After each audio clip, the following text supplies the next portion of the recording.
Hey guys, this is Kev again from Kripke the Chameleon and Friends, and soon we'll be approaching summer, so I'll show you how I set up my outdoor patio pond.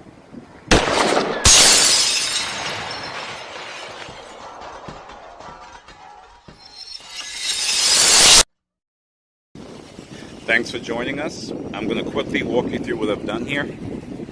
You may notice at the bottom I built a platform. I also painted it in black so it can match the color of this stock container. This is a 140-gallon stock container. You may also notice I have a leveler to ensure that it's level and the water is not going to spill over or lean from side to side. Inside of the stock container I have a filter. This is a pond filter. It also has a UV sterilizer on it. This can help keep the water clear so it wouldn't get green during the summer since it's an outdoor pond. I also have some lights. These are some lights to light the pond up at night. So I have a few lights. I put some rocks to hold it down. If you come a little bit to the side, we have a pond hose that's connected to the filter. It makes its way up and it goes here to a DIY spillway. This is a waterfall, so once it fills up, it comes to the front with a lip, and then it comes over as a waterfall. The way I made this, I simply took a pot from Walmart, one of those plastic pots. I also got this piece of plastic. It's like a little drain that they were selling, so I cut it in half and created a lip. And I put pond liner inside of this pot. So in the event that it breaks down, the plastic breaks down over time, it's not going to poison your fish. So I took regular pond liner, I lined it inside. And as you can see in here, I have two entry points. This is where the water flows from the inside, and then it can circulate in here. And then it makes its way to the front and then spills over as a waterfall.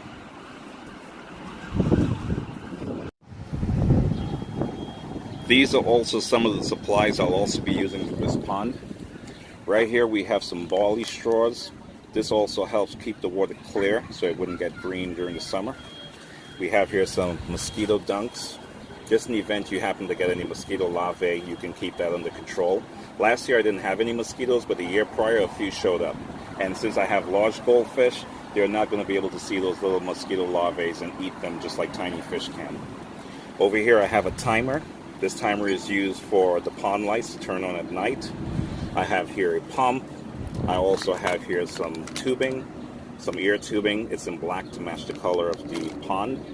Right here we have a very large ear stone. You can put a couple ear stones in there if you choose to, but I got a very large pond ear stone. And I also have that spillway coming over, so it's going to give it sufficient water agitation from the top. If I go a little bit to the right, I have here some bio balls. We're going to take these bio balls, the biomedia, and we're going to put it into the top of the spillway so it can create a nice, safe biological environment for the fish. If I go over here to the right, we have some stress coat. This is to help dechlorinate the water. I also have here some Fluval biological enhancer. This also helps from as far as cycling of the tank. On top here I have my little trusty owl because I live near the beach and we have a lot of seagulls, so it can sometimes be a concern. I have here some pond netting. This is a net to cover the pond. I also have another secondary one that goes first, and then I put this one on the top as backup. And over here I have some plants that have been growing for the last few weeks, so I'm going to put these into the pond as well. So now that I put all the components together, as you can see I added some contact paper to the outside of the tub to help beautify it a bit. So you always have that option to add some contact paper of different varieties. I put the pond plants in there. As you can see, my overspill, it's active. The water's coming down like a waterfall. We also have this little sprinkler in the bottom that's in there as well. I added some plants to the sides.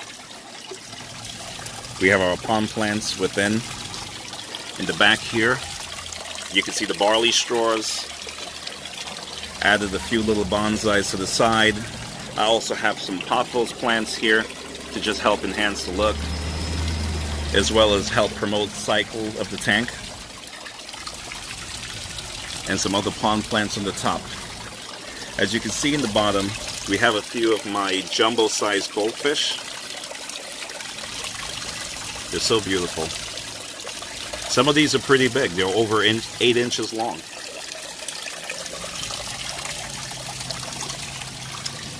I also have right here my trusty owl on the lookout.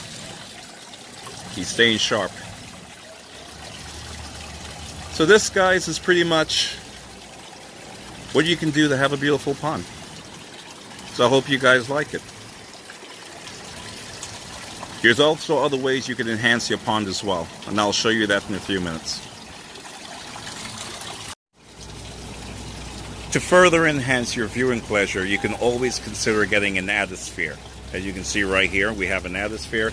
It's a little globe that allows your fish to swim from the bottom of the water to the surface and go into the globe for your viewing pleasure. You can also use it from as far as inspecting your fish just to make sure there's no injuries or they're not sick.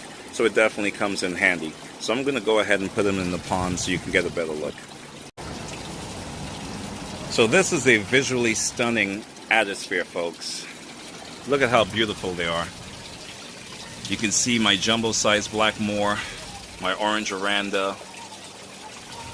Also have my white oranda came in there. Beautiful jumbo-sized fish. Just imagine coming to your patio in the morning for breakfast and looking over at such a sight. Having barbecues with friends. It's a great way to entertain, as well as doing health checks on your fish. So there are many different ways of building and customizing your own patio pond. This is just an example of how I do it. But if you're interested in doing something like this similar for yourself, please be sure to just visit my description area. I added as many links as possible, so you can just feel free to click on them. This is Kev again from Kripke the Chameleon and Friends. Just before I go, let me just tell you quickly how I cover this at night. I have this mesh. This is like a hard mesh that you can get in any hardware store. I use this and I tie the top. And I also add my pond net because, as I mentioned before, I have seagulls in the area. So I put this first, tie it down, then I put my pond net. If you find yourself in a situation where you're getting too much sun, you can also purchase these. This can give them places to hide as well as proper shade. I'll see if I can add that in my description as well. And then from there, I just turn my lights on at night, and these guys are rocking and rolling. So again, this is Kev from Kripke the Chameleon and Friends. Please be sure to subscribe and give us a like. You can also check us out on social media, whether that's going to be Facebook, Instagram, or Twitter. And as always, one love, and God bless. Take care, guys.